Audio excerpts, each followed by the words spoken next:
बिस्मिल्लाहिर्रहमानिर्रहीम। अस्सलाम वालेकुम नाज़रीन, आप यूट्यूब चैनल देख रहे हैं। मैं इमरान ख़ान हूँ।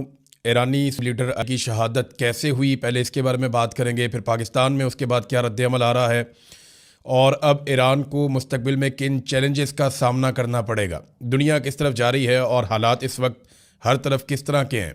लेकिन सबसे पहले जो बड़ी खबर है कि ये वाक़या हुआ कैसे, इसके बारे में आहिस्ता आहिस्ता अमेरिकन मीडिया बता रहा है।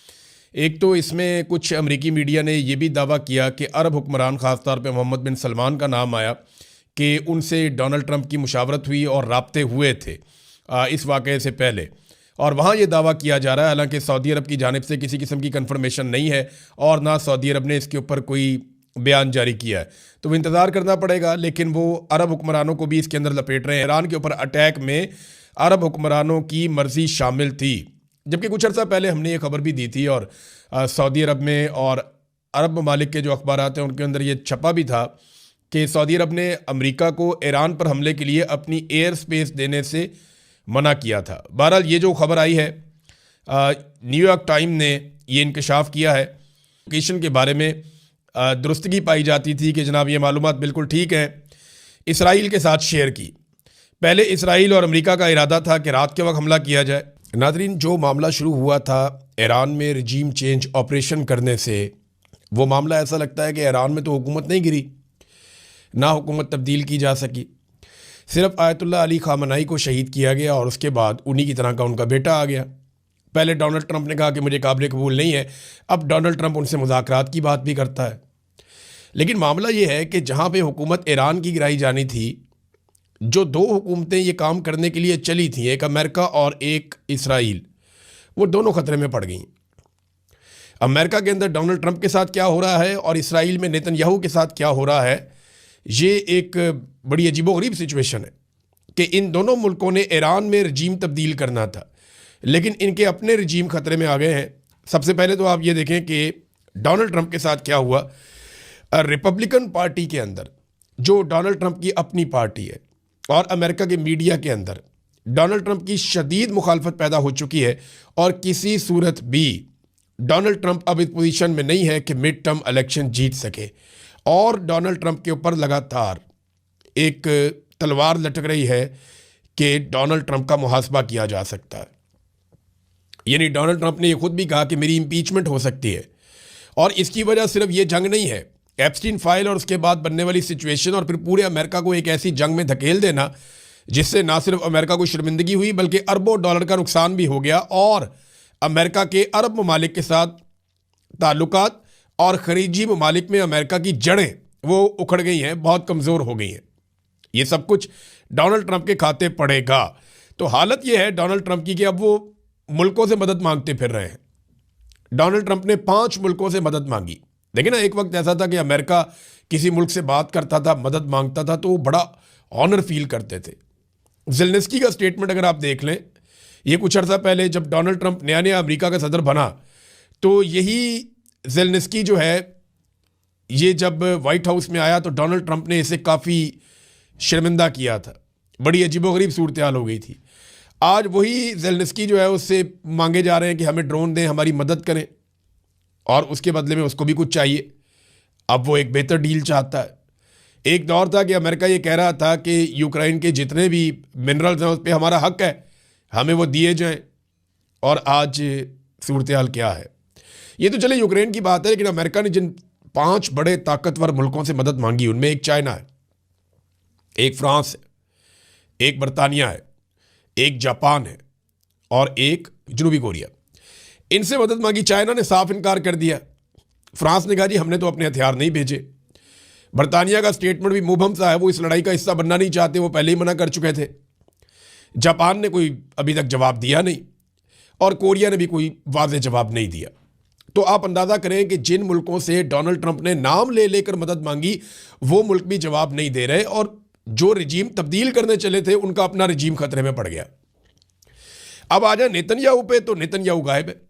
इसका मामला तूल पकड़ता जा रहा है। पिछले साल आपको याद है जब ईरान ने बमबारी की थी, तो जो बिल्डिंग तबाह हुई थी उस पर खड़े होकर नेतन्याहू ने बताया था कि मैं यहाँ पे हूँ, और एक जेस्चर शो किया था। वो नेतन्याहू अब किधर है? कोई समझ नहीं आ रही। दुनिया भर के अंदर ये सवाल पूछा जा रहा है कि नेतन्याहू मारा गया, नेतन्याहू जख्मी हो गया, किधर गया? लेकिन 2-3 पॉसिबिलिटीज है ना सामने ना आने की। अपनी मौजूदगी का सबूत नेतन्याहू नहीं दे पा रहा, हालांकि देना चाहिए। जो वीडियो नेतन्याहू की आती है उसके ऊपर इल्ज़ाम लगता है कि ये आर्टिफिशियल इंटेलिजेंस की वीडियो है। बहुत मुमकिन है कि नेतन्याहू ठीक भी हो या जख्मी हो और ये आर्टिफिशियल इंटेलिजेंस की वीडियो हो, लेकिन आप कुछ जंग के माहौल में कंफर्म कर नहीं सकते।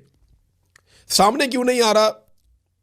बहुत सारे रीज़न हो सकते हैं। हो सकता है नेतन्याहू जख्मी हो, क्योंकि कुछ रिपोर्टर्स ऐसे हैं, खासतौर पे एक रिपोर्टर की वीडियो भी वायरल हुई है जिसने खड़े होकर बताया कि नेतन्याहू का ये घर है, इसके ऊपर मिसाइल से अटैक हुआ और जिस वक्त अटैक हुआ नेतन्याहू यहाँ था, ये दावा किया गया।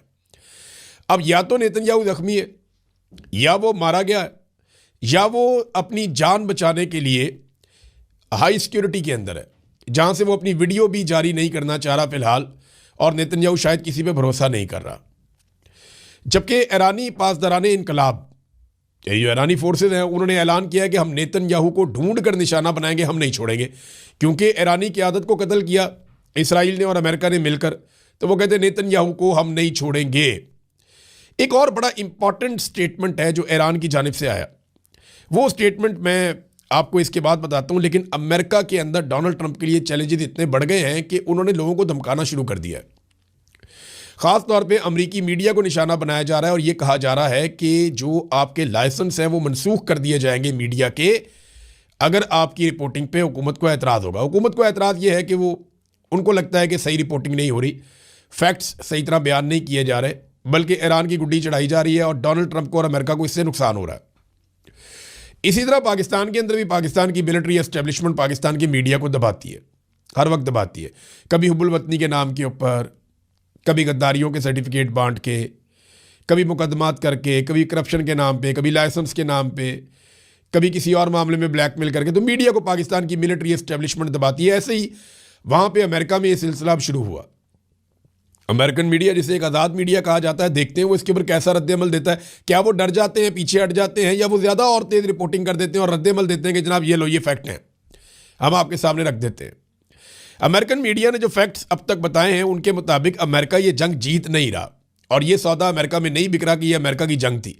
ज़्यादातर लोग ये कहते हैं कि ये जंग अमेरिका की नहीं, बल्कि अमेरिका इस जंग में इसराइल की वजह से उतरा है। और डोनाल्ड ट्रंप के उतरने की वजह ये बताई जाती है कि डोनाल्ड ट्रंप को एप्स्टीन फाइल का खतरा था, और इस खतरे ने डोनाल्ड ट्रंप को जंग में उतरने पर मजबूर किया। अब जो अमेरिकी सहाफ़ी हैं टक्कर कार्लसन, उनका एक स्टेटमेंट आया ऐसे में, उन्होंने कहा कि अमेरिकी हुकूमत मुमकिना तौर पर CIA के मुजरिमाना रेफरल के ज़रिए उन्हें गिरफ्तार करने की तैयारी कर रही है। रिपोर्ट्स के मुताबिक दावा किया गया है कि जो टक्कर कार्लसन है उसने जंग शुरू होने से पहले ईरानी रहनुमाओं के साथ कई मुलाकातें और राब्ते किए थे, और जनाब ये कानून की खिलाफ वर्जी है। कार्लसन ये कहता है, ये वो सहाफ़ी है टक्कर कार्लसन जिसने डोनाल्ड ट्रंप से मुलाकात भी की थी जंग से पहले, और इसने डोनाल्ड ट्रंप को समझाया था कि मुझे इसकी समझ है, आप फंस जाएंगे, आप ये ना करें। डोनाल्ड ट्रंप ने इसकी बात नहीं मानी, और अब जब ये उसकी मुखालफत करता है, टीवी पर बैठ के फैक्ट्स सामने लेकर आता है, इसको सुना जाता है बहुत ज़्यादा अमेरिका में, तो डोनाल्ड ट्रंप की शोहरत को नुकसान पहुंच रहा है। अब ये शख्स कहता है कि हुकूमत ने उन पर जासूसी की है, उनके पैगामात खुफिया तरीके से पढ़े हैं, और अब उन्हें जिस तरह जुलियन असांज का केस था या जैसे एडवर्ड स्नोडन का केस था, उस तरह से कैद करने की कोशिश की जा रही है। ये दावा किया है टक्कर कार्लसन ने। तो अमरीकी इतने परेशान है, अमरीकी हुकूमत, और हत्ता के रिपब्लिकन पार्टी के अंदर से मुखालफत शुरू हो गई है कि ये तो इसराइल की जंग थी, आपने अमेरिका को इस जंग के अंदर क्यों धकेल दिया, और अमेरिका को इसका नुकसान हो रहा है। सबसे बड़ा नुकसान तो अमेरिका की जो चौधराहट है वो खतरे में पड़ गई है। अब एक तरफ मीडिया को धमकियां, एक तरफ इंटरनल प्रॉब्लम, तो ईरान का रजीम चेंज करते करते अपना रजीम फंसवा लिया। और ट्रंप की जहनी हालत कुछ इस तरह है कि ये एक ट्वीट ट्रंप का अगर आप पढ़े ना तो आपको उससे आइडिया हो जाएगा। यानी ये BBC ने इसको रिपोर्ट किया, आपको यहाँ से ट्रंप की इस वक्त जहनी हालत का अंदाज़ा हो जाएगा। उन्होंने कहा कि ईरान डील करना चाहता है लेकिन वो तैयार नहीं है। ट्रंप ने अहम ईरानी जजीरे खार्क को मुकम्मल तौर पर तबाह करने का दावा करते हुए कहा कि मज़ा लेने के लिए शायद हम उसे चंद बार और निशाना बनाएं, मज़ा लेने के लिए। यानी डोनाल्ड ट्रंप ये बता रहे हैं, ज़हनी कैफियत का आप अंदाज़ा करें कि वो बमबारी मज़ा लेने के लिए भी करते हैं। ये एक ऐसी कैफियत में डोनाल्ड ट्रंप आ गया जहाँ पे कॉन्फिडेंस नहीं रहा, अब वो लोगों को कॉन्फिडेंस देने के लिए कि हम बहुत ताकतवर हैं, हम बहुत बहादुर हैं, ये देखें हम तो शुगर लगाने के लिए भी बम मार सकते हैं। जो आदमी मज़ा लेने के लिए बमबारी की बात कर रहा है ना, किसी और टारगेट के अलावा, यानी थोड़े दिन पहले उन्होंने कहा जी बड़ा फन होता है, बड़ा मज़ा आता है जब हम जहाज़ों को डबो देते हैं उनके बंदों समेत, समंदर की गहराइयों में गर्क कर देते हैं, बड़ा मज़ा आता है, डोनाल्ड ट्रंप ने कहा था। फिर डोनाल्ड ट्रंप ने अब कहा कि जजीरे के ऊपर दोबारा अटैक करेंगे मज़ा लेने के लिए। तो फिर वो उन लोगों के ऊपर जिन्होंने ऐसे शख्स को अमन के नोबेल इनाम